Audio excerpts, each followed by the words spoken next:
and welcome to Voices of Truth, one-on-one with Hawaii's future, brought to you by the Kiwani Foundation.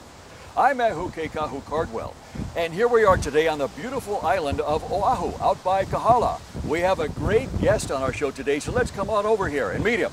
John, aloha. Hello, how are you? Nice to see you. Great to see you. John Kamakavive Ole Osorio. Aloha.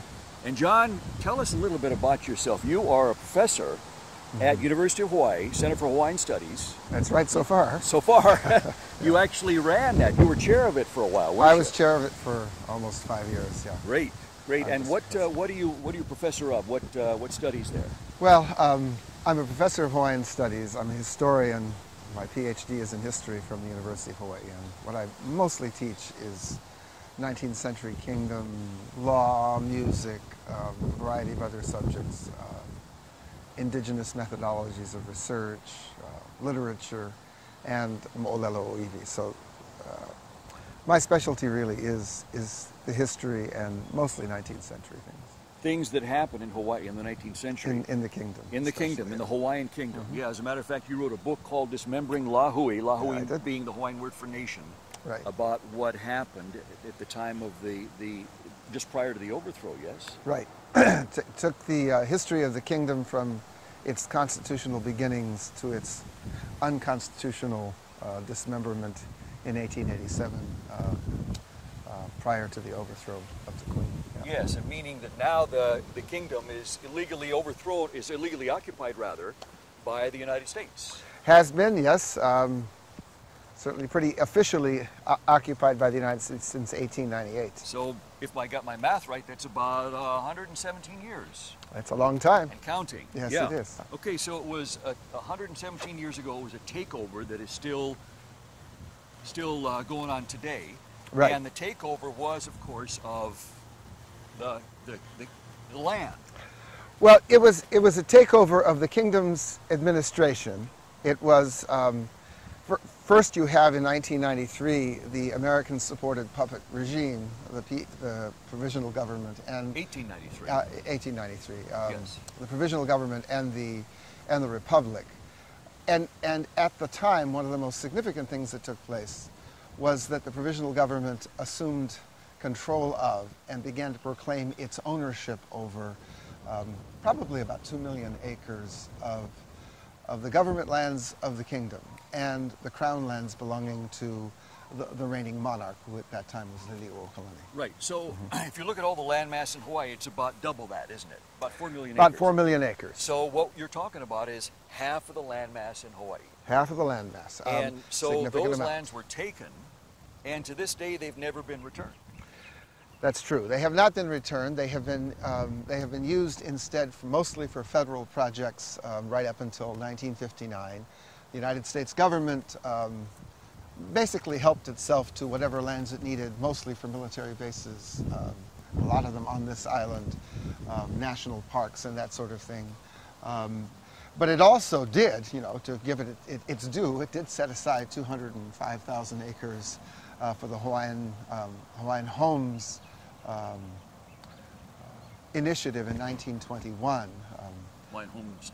Yeah, homelands, yeah. Yeah. And it did do that. So, it has, at least in part, acted as a trustee for those lands.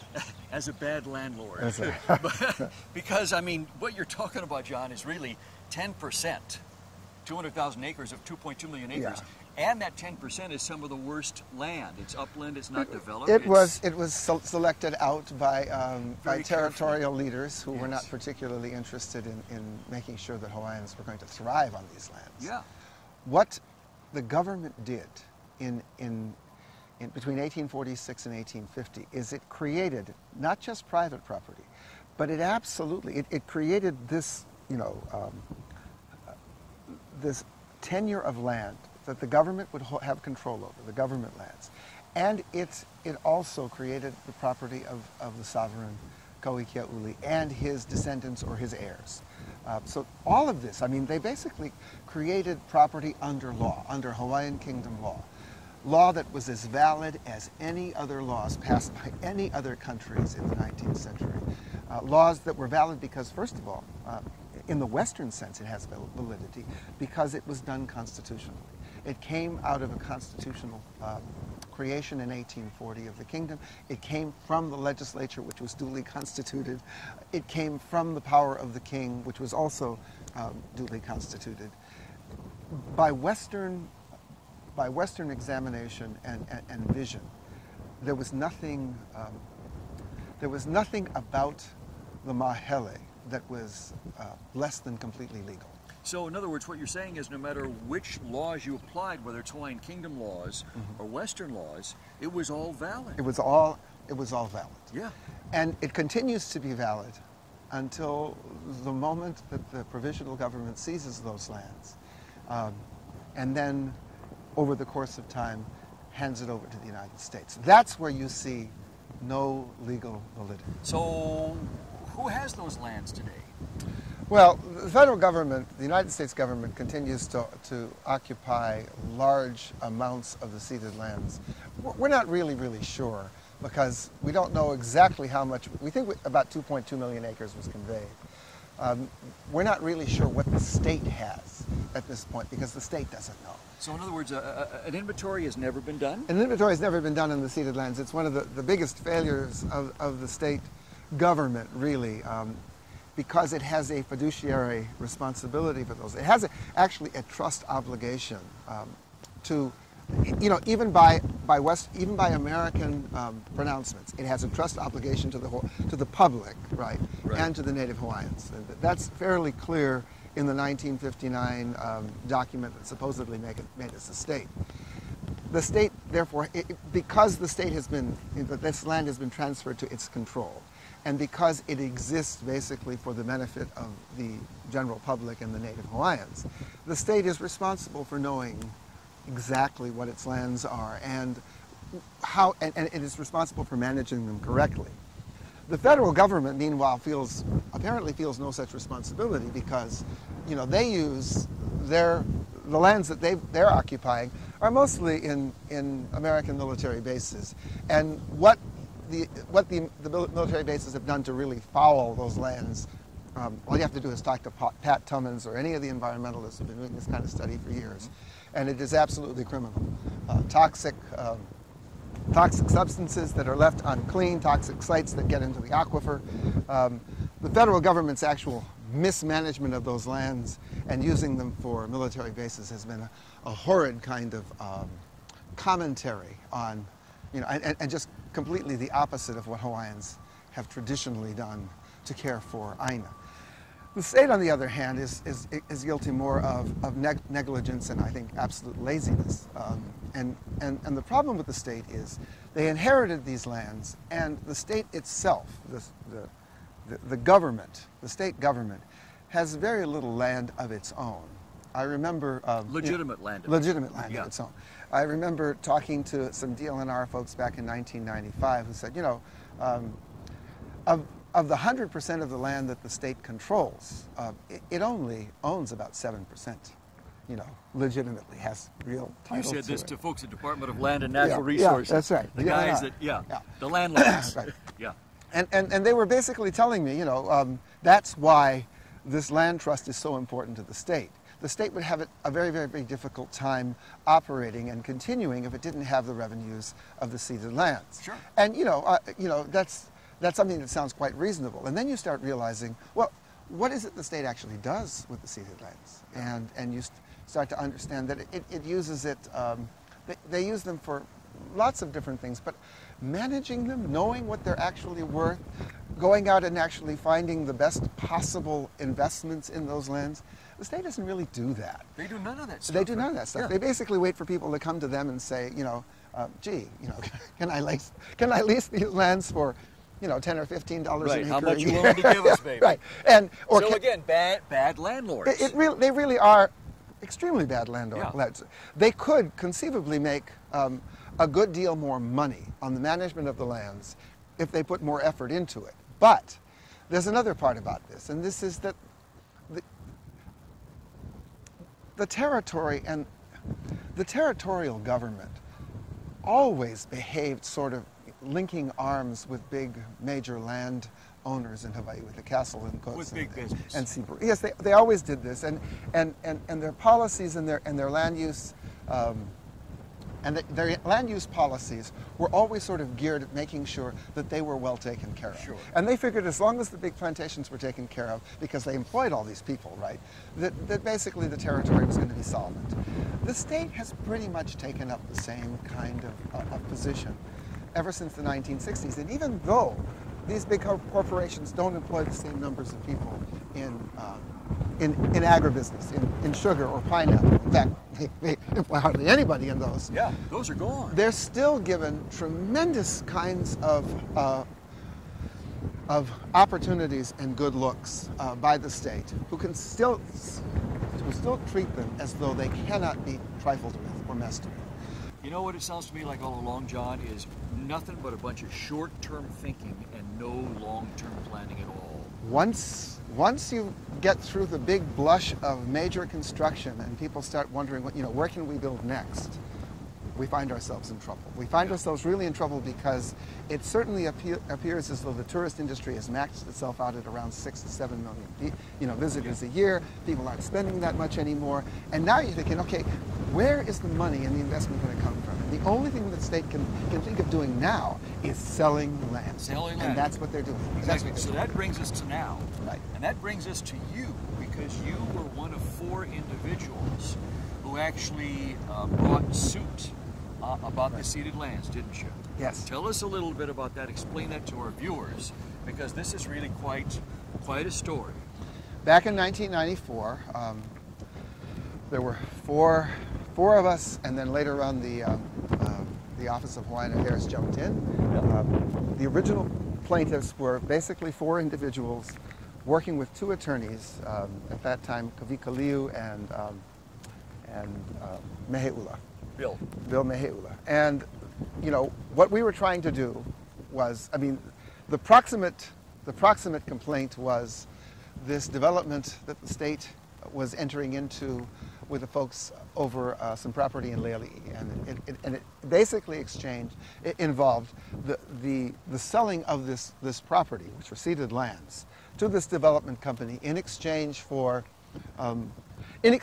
the provision that some of the development would be done in low-cost or middle-cost housing. Okay, but wait.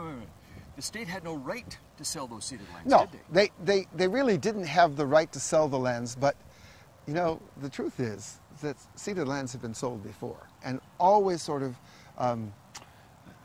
under the cover of general ignorance. People really didn't know what those lands were. People because didn't really. There'd been no inventory. There'd been no inventory. We know why there'd been no inventory. There'd been no inventory, so people didn't exactly know which lands were ceded lands and which ones weren't. But I also will tell you that before 1993, there was a general ignorance anyway. Actually, I should say before 1987, there was a general ignorance anyway about ceded lands. Kalahui Hawaii was like the first basic organization to come around and say, we know what ceded lands are. Those are Crown and government lands that the federal government has held, that, and so really for the first time people are actually talking about this in the late 80s and early 90s. And the state is doing this kind of monkey business in the early 90s.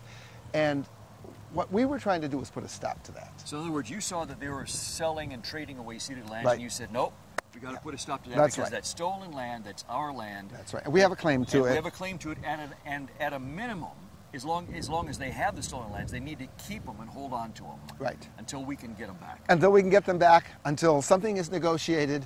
Right. But certainly, if the state is allowed to basically exchange or sell them away, and we're basically left with nothing at the very end, if and when there is a settlement with the Hawaiian people or with the Hawaiian nation, they could all be gone. It finally got down to the point where things started to happen again, right? Yeah, in the lower court, Judge McKenna This was like a couple of years ago, right? Yeah, several years ago. The Judge McKenna ruled basically in favor of the defendants. That was overturned by the Hawaii Supreme Court on appeal. So Judge McKenna ruled in favor of you guys? No, Judge McKenna ruled in favor of the defendants. The state? Of the state. Of the state. Aha. Okay. And When that was overturned by the Supreme Court, The Hawaii Hawaii Supreme Supreme Court, Court. we were just ecstatic. Right. Because the Hawaii Supreme Court made no bones about it. I mean, basically, they issued an injunction. There could be no sale of ceded lands, or no, there could be no sale or exchange of ceded lands until the process of reconciliation that had been called for by the 1993 apology law had basically been until we had gotten into some kind of reconciliation. In other words, in some way or another, the Hawaii Supreme Court was saying the Hawaiian people have a claim, right? Yeah. Hawaiian people have a claim, and something must be done to move us along in that direction, or else this injunction is going to stand. So you guys had to be standing there going, oh my goodness, Yeah. they get it. Yes. They get it. Absolutely. We were absolutely thrilled with that decision, and in the same way we were really horrified when we heard that this was going to go, that the Attorney General was going to appeal this to the U.S. Supreme Court. You know, I really believed that we had the attorney, Bill Meheula, that could win this one. I thought that if he were to make the argument, independent nation state, where are the legal grounds for the taking of our national sovereignty and the taking of our lands? I felt that if he made that argument before the U.S. Supreme Court, even if we didn't prevail, it would be a tremendous thing. It would have opened up the Pandora's box. Right. Yeah. And you know, he did not agree. Our attorneys took the safest possible route. They believed that if the U.S. Supreme Court actually began to discuss Newland's resolution, that it was possible that in fact, they believed that it was likely that the U.S. Supreme Court would actually declare that the Hawaiians have no claim. That they would reaffirm the Newland's That's right. resolution as valid, and then there's another layer Right. to have to break through. Okay, so it went to the U.S. Supreme Court. The big day arrived, and what happened? Well, you know, what actually happened was what some people predicted might happen. The U.S. Supreme Court kicked it back down to the state, to the Hawaii Supreme Court, and said, you know what, you really can't use the 1893, apology law because it's just a resolution. So, by the way, is the Newlands resolution. Right, exactly. But, it doesn't have the force of law. There is nothing about it that requires, that calls any kind of requirement of action. It's just an apology. So, you were improper to list this as a basis for your decision. In other words, you didn't do your homework. Right. And you know what? The fact that they kicked it back down, and I do believe all the plaintiffs understood this immediately. Go back into to the Supreme Court and say, you've got more than enough. Without apology law, you have basically trust law. You have all the other things that you've said, that the state of Hawaii has a trust obligation over these lands, and that it is in a position of needing to require, to observe great care in how it handles these lands, as long as there's a Hawaiian claim out there. Yeah. You can still reaffirm the injunction. And I was astonished when our attorney said, I think we've got a deal with the legislature. And the legislature is going to agree to, the legislature is going to agree to require a 2/3 majority vote in order to sell ceded lands, and as long as we drop the suit. And I knew when he told me this that something terrible had happened. So it basically came down, there were 4 guys, and the other 3 dropped away. So then it came down to one guy, only one person left on this entire planet between the state being able to sell the ceded lands or not, and that person was you, yes? Right. And what did you do? I told my attorney that I was going to remain a plaintiff in this case, and that I would find other representation if he wasn't going to represent me in this. And, in other words, you said, no, I'm not going to acquiesce, I'm not selling out, I will continue to, if it means being the only person on the planet, I will stand Right. here and keep the state from selling the ceded lands. Right. Wow. Wow. Well, wow, except that the state Supreme Court, the Hawaii Supreme Court, shortly thereafter, not that shortly, but several months thereafter, dismissed me as a plaintiff as well. And their basic appeal to the Hawaii Supreme Court is that I had no standing because I was not a 50% blood quantum Hawaiian, and that under that the state constitution, or that is the Admissions Act, only really required the state to acknowledge 50%ers. The irony of someone who has really dedicated my life to trying to figure out what it means to be Hawaiian in the 20th and 21st century, being told, you know, your blood quantum defines you. The irony of the fact that in our studies, I mean, this is the most racist kind of attack on any people, that you can basically have a government agency or anybody tell somebody who they are based on some kind of completely ridiculous computation of blood. Arbitrary pulled out of the air, yeah. Yeah. But of all people, you, somebody who's dedicated your life to this, you teach this at the university, you have researched this, you've written books on this, and then some guy who knows nothing about this comes in out of, you know, foreigner comes in and says, well, sorry, John, you're not Hawaiian. Unbelievable. You know, and after a while, I stopped taking it personally. Boy, and I realized you're a better man than me. Let me tell you right I realized that this was, you know, this was in fact the ploy of really desperate people. Yes, yes, that's exactly right. The ploy of desperate people. So what happens next? I mean, what's your mana'o? What's your point of view about what should happen? I think we need to go back to court, and I think we need to go back to the Hawaii courts and say, the remedy that you said was in place is no remedy. That the state, in fact, is proceeding to sell ceded lands, and in fact, we've seen this year alone, and really just months after the state had passed its own law limiting its ability, supposedly limiting its ability to sell ceded lands, it comes up with this huge scheme that came up before the House Finance Committee that would have allowed the state to sell off large portions, actually sell off specific ceded lands for somewhere between $500 million to $750 million. Wait, and the billions? Billion, yes. Billions, yeah. Okay. And this was essentially to rescue the state's current financial crisis. Oh my right. God. And part of the thing that they were going to sell off was pretty much the top of Mauna Kea, where you have all of those, you know, telescopes. Yes. Those multi-million-dollar telescopes that have been problematic from the beginning because you have Native Hawaiian, you know, Native Hawaiian sensitive practitioners who really object to their presence there. Okay, they're there. The state is basically saying, let's make it somebody else's problem. We're tired of managing this. You know, we have control over these lands. They could conceivably generate a good deal of income, but it's going to be really tough for us to sell this to the Native Hawaiian community, you know, as these leases, the present leases, which are $1 a year leases. Wait a minute, they pay $1 a year leases for these telescopes. The present leases, when they expire, and they'll be expiring over the next 10 years or so, some less than that, it's just going to be too difficult for us to figure out how much to charge them, because we're still going to have to deal with the Native Hawaiians who object to them in the first place. In other words, it's a really difficult management problem, and the state doesn't want to do it. What they want to do is sell them and be done with it. Take the money, you know, basically rescue their sorry budget. Yes. And they do it in the easiest, least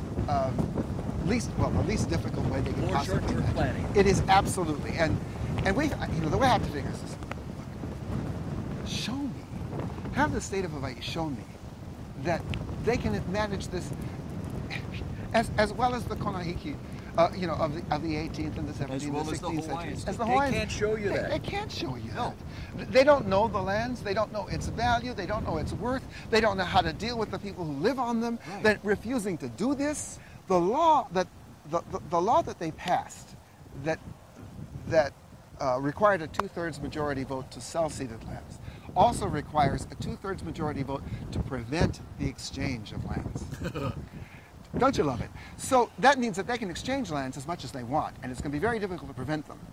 If you exchange 300 acres of land for 1 acre, and by the way, they've already done this several times, 200 acres here for a half acre or an acre and a half. They've already, at that rate, you can basically dispose of much of our lands and leave the Hawaiian people with basically, I don't know, we should do the math, but probably less than 1,000 acres of industrial property. Yeah, but this is like for every penny you give me, I give you $1. Yeah. I mean, how long can that go on? It can go on as long as the state is allowed to sell or exchange ceded lands. And this is exactly why the Hawaii Supreme Court has to reassert itself and tell the state not to do this. John, we got to wrap up. But in closing, mahalo, thank you very much for what you've done standing up on behalf of all, not only Native Hawaiians, but all the people of Hawaii, all the people all over the world that love Hawaii, that don't want this to happen. They really don't. And if they really think about it, nobody should want this to happen. Nobody should want this to happen. Exactly, exactly. Please keep fighting, as I know you will. I will. Please keep going. Aloha. Aloha. Mahalo for watching Voices of Truth, one-on-one with Hawaii's future. I'm Ehukekahu Cardwell. Remember, you can watch us on the web 24/7 at voicesoftruth.tv.com. And until next time, ahui ho!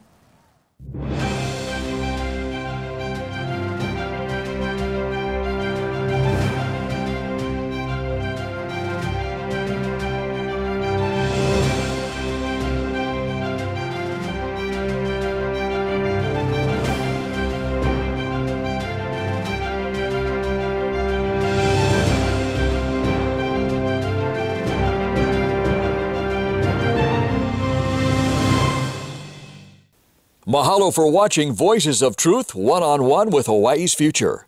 Watch us on the web 24/7 at voicesoftruth.tv.com.